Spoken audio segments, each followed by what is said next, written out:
Thank you, choir. Y'all always add a lot when you're here. Thank you very much.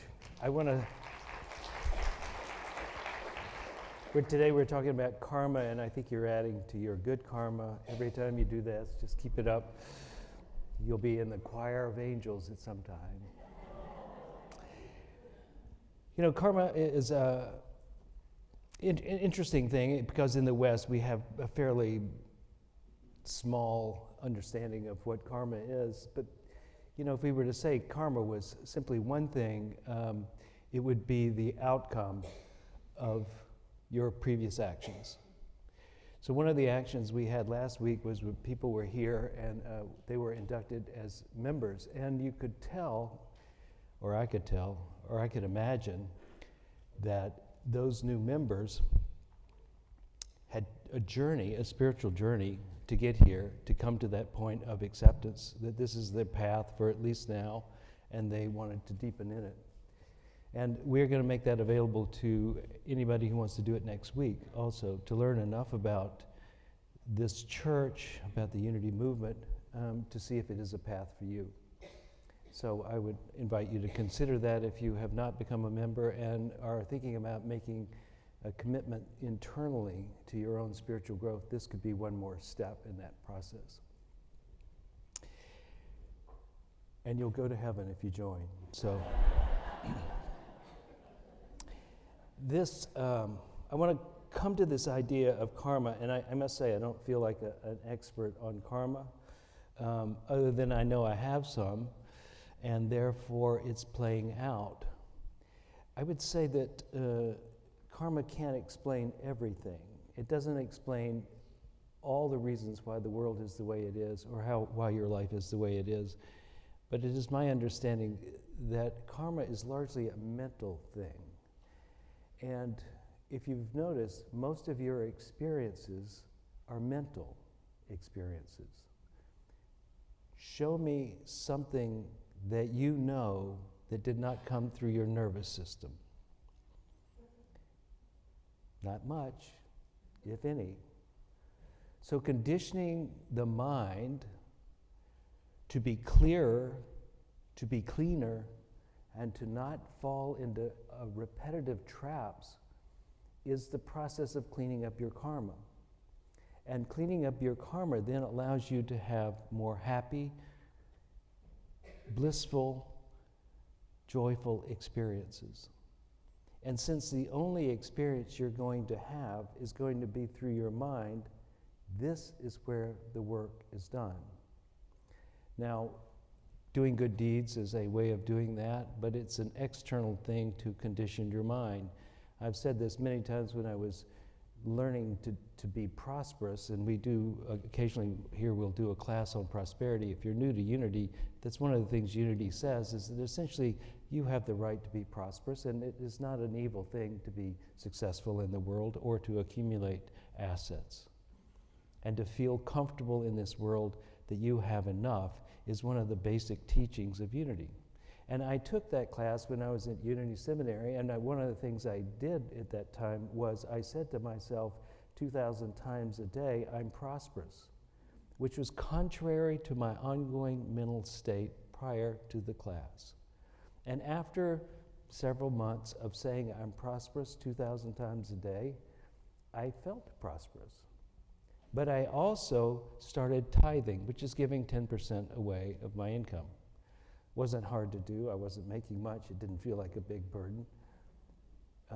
But it did teach me.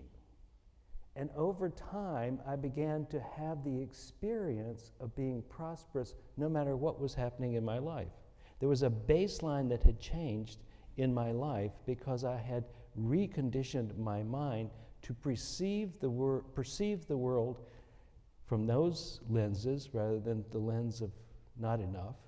And I began to then see it from the place of there is plenty, and I began to act as though there was plenty by giving plenty away.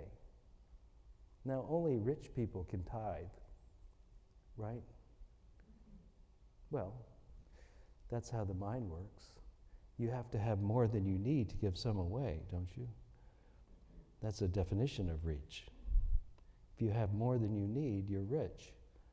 And so if you're giving it away, you're telling yourself at a very deep level, you are rich. And over time, it will condition your mind to believe that there is plenty and you have enough.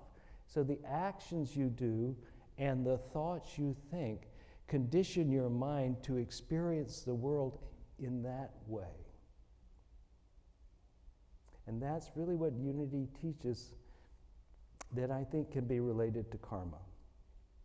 That the thoughts you think produce after themselves more thoughts like that, and the accumulation of more thoughts in a certain direction brings to you the experience of those thoughts.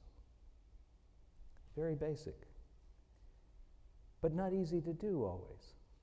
Because many of us have experiences that we have repeated in our minds so often that this is the nature of the way it is, that we cannot break them. They seem to be fixed, and they play out through our lives.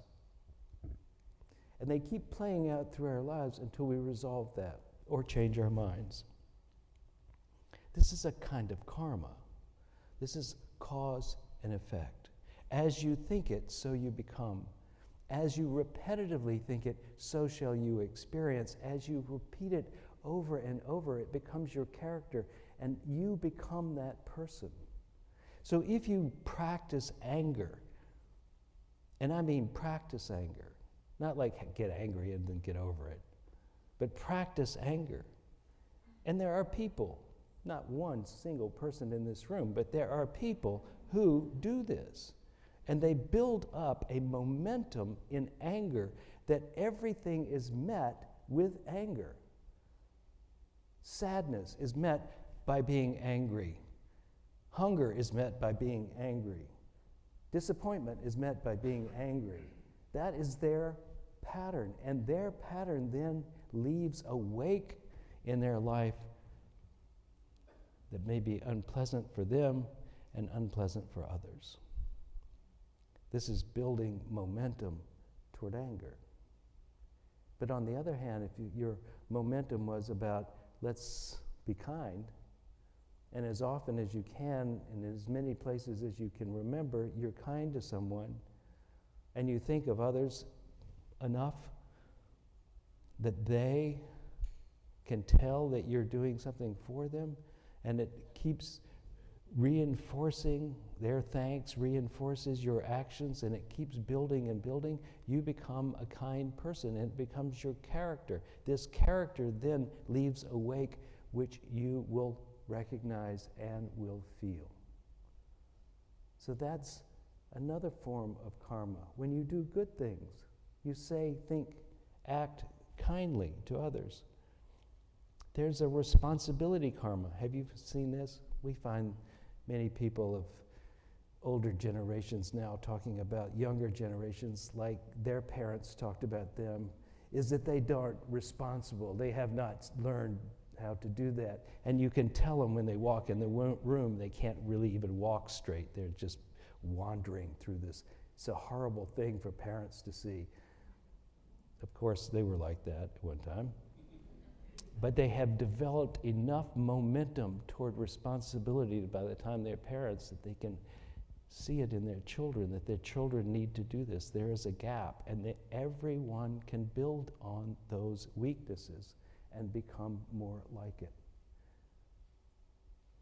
This is a form of momentum and cause and effect, which is kind of like karma. Now, of course, no mention of karma would be good without a mention about the underlying nature of reality, would it? So I thought I would answer that for you, given that it's hotly debated in the physics world, especially now. And it has been for a long time, and there have been different theories.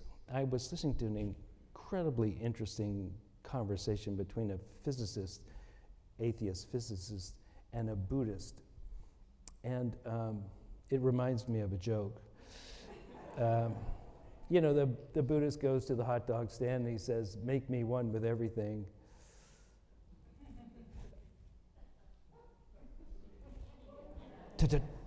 And The guy says, okay, it'll be $2.50. So the monk gives him $3, and he hands him back nothing in change, and he says, hey, where's my change? He says, change must come from within.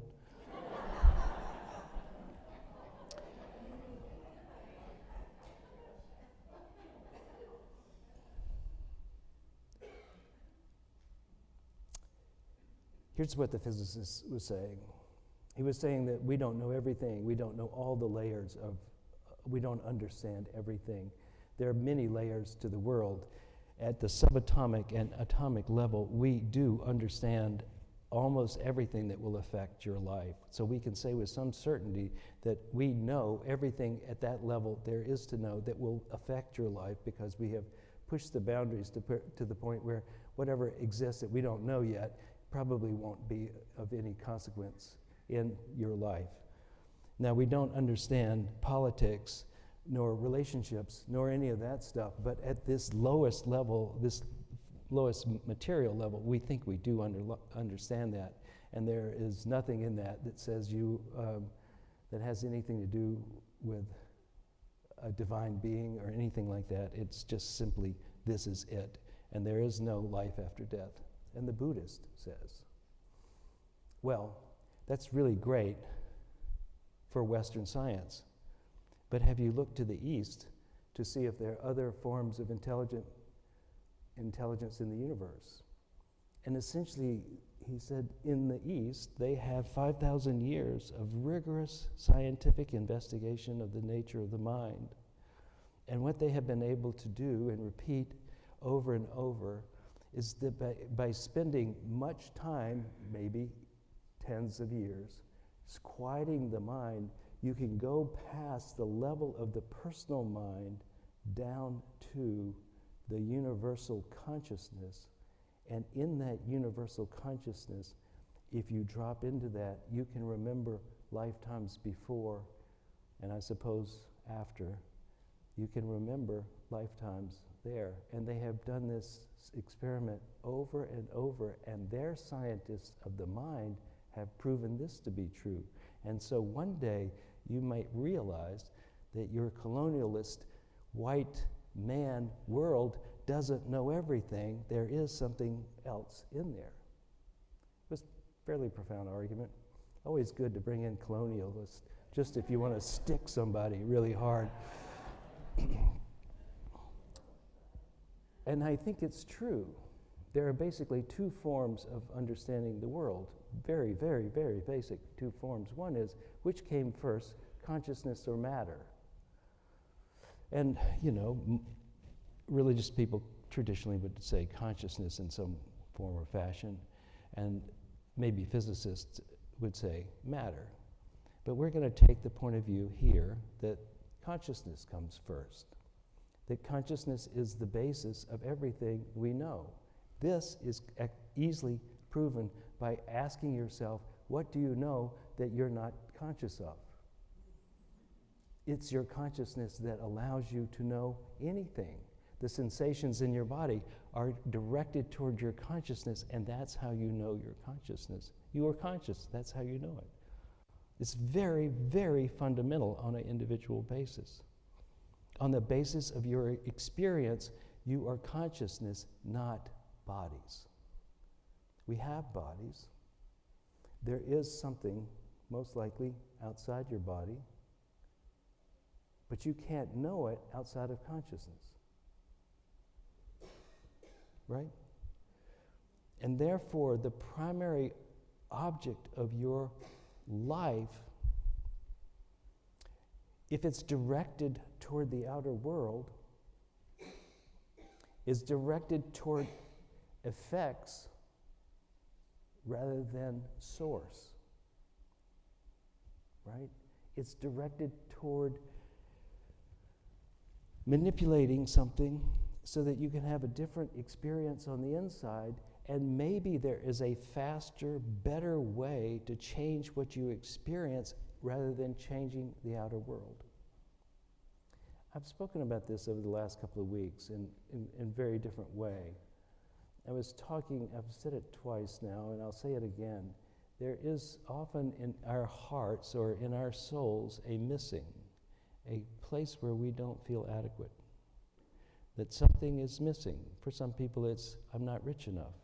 For other people, I'm not loved enough, or something. There's something.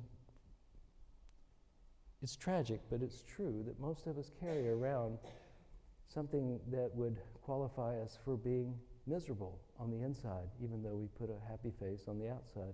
We have some part that when we really put our finger on it, it hurts so much we never do. And we think, I will get it on the outside to bring it to the inside so I will feel better. And that might work as long as the outside cooperates. But when it doesn't, when you lose your money, or your health, or your vitality, or your love life, when you lose that, you're back to where you were before. You have not healed yet. You've just put a really glorious bandage on it. And the healing is the mind that you must heal. The consciousness that feels lack of something is the place to apply your effort. If that is applied, then the circumstances and the vicissitudes of life will not take you down, and you will be whole all the time. And when someone comes to you and says, I hate you, it will not be the end of the world, it will be information. Now, wouldn't that be nice? Rather than being upset, defensive, or attacking, you could go, well, I wonder why that's the case. Now, maybe you're just not doing something that fits with them and it's just peculiar to them, or it might be something you do. It just might be the way you're acting in the world. And this is valuable information because, finding how to live more elegantly is a wonderful thing. And generally, those people who are telling you that information, you don't want to hear it, but it is the doorway to unlocking your karma, cleaning up your mind and therefore your actions so that you can live more beautifully. But it's difficult, very difficult, to hear feedback, especially on that subject matter, when you have a hole in your heart. And so the filling of that hole could be your big life's project, but I don't think it's a lifelong project to do it. The project of changing this is really one in which once you can identify, so this is where it hurts. When you go to a good masseuse, and I've been to several massagers who just go, and you go, well, that was great. Not, because it didn't address where you hurt. The really good ones come right to where it hurts. And do they go around it? No. They press it. And you awaken in that space by accepting this hurts. And you invite your body to do its natural response. When a consciousness is brought to it, it heals that spot. It relaxes that spot. It does what needs to be done when the attention is now on it. And so it is with your hurts on your soul. When you bring your attention to those, not to condemn you for having them, but to explore, what is this? And to make space for those wounding so that you can heal. And then that history of, let's say, your father yelling at you and you being intimidated by someone of authority over and over through your life, that can be healed on the inside. And yes, maybe When you get to the outer world and it happens again, you go, nay, nay, never speak to me like that. No one has that right. I own this place. This is not where you can do that. But you couldn't do it before without excessive anger or excessive fear, and maybe so much fear you could never say what you needed to say. But if you heal this heart, this soul, by finding where your wounds are and coming to peace and acceptance with them, you're changing your karma. You're changing your destiny. You're making it so you can have a more beautiful life. But first, pain. Accept that there could be pain in this. It isn't forever. When you get a massage, the pain is not forever. When they cut out a cyst, it is not forever. Let us be courageous. It's not huge courageousness, just courageous enough to go, I got to know, and I got to get over this.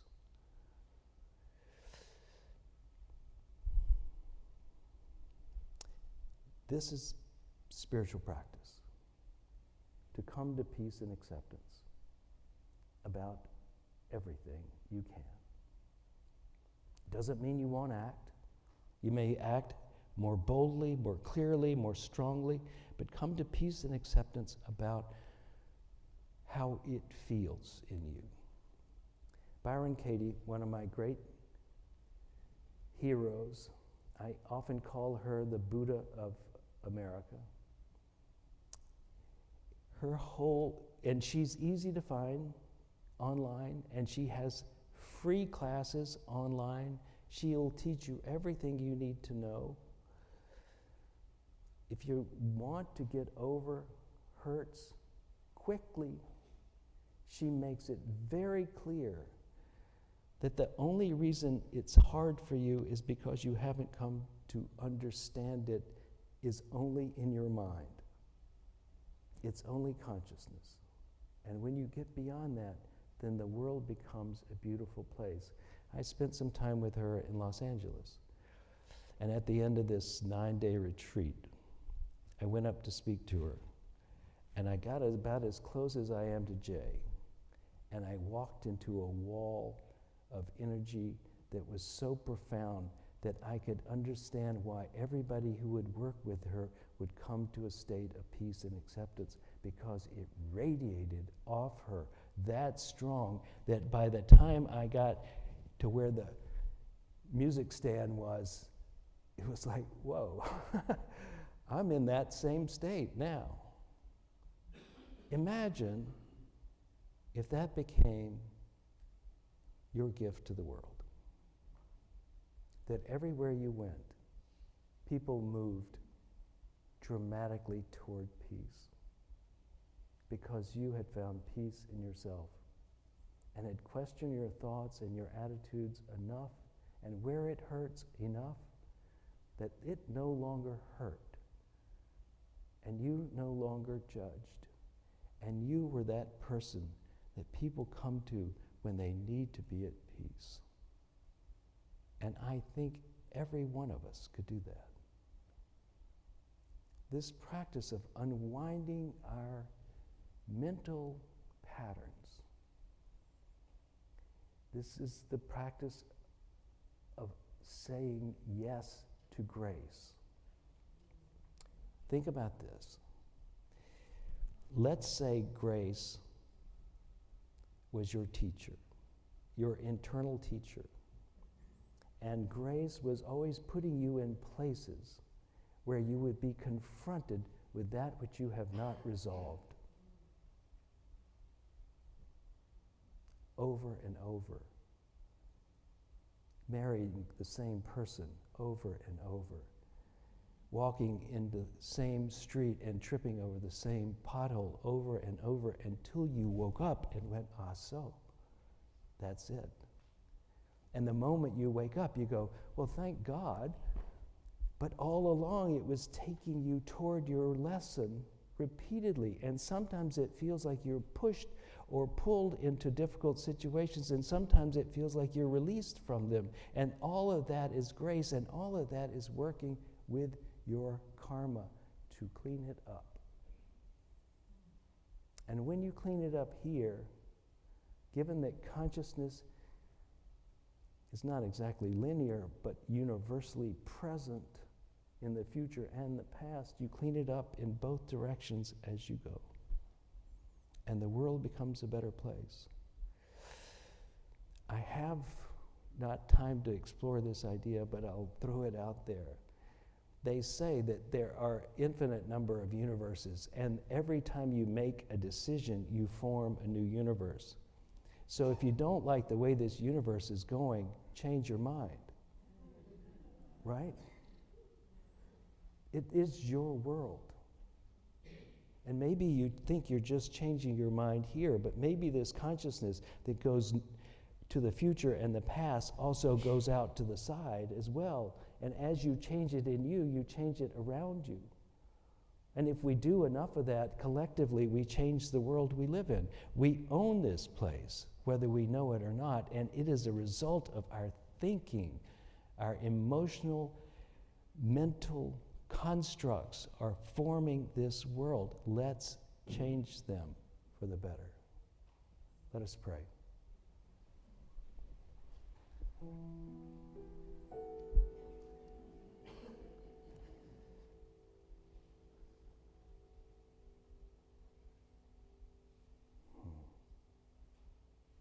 Feel your heart,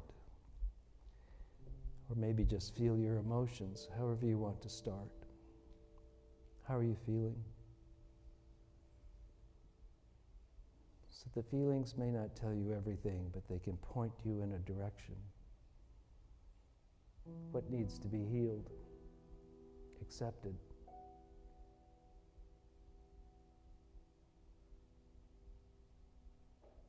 And what is it that you might need to experiment with to do that healing? May you need to forgive. May you need to confront. May you need to say yes. May you need to say no. What is grace inviting you to do?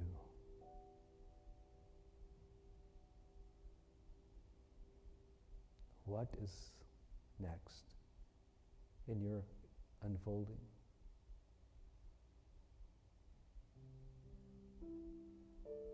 I believe when you ask, the door will open. And perhaps the very thing you are being called by grace to do is the very thing you least want to do or accept.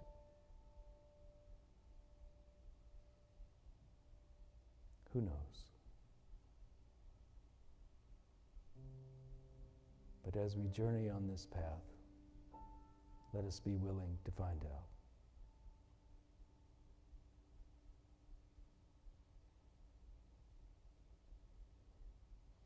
And so it is. Amen.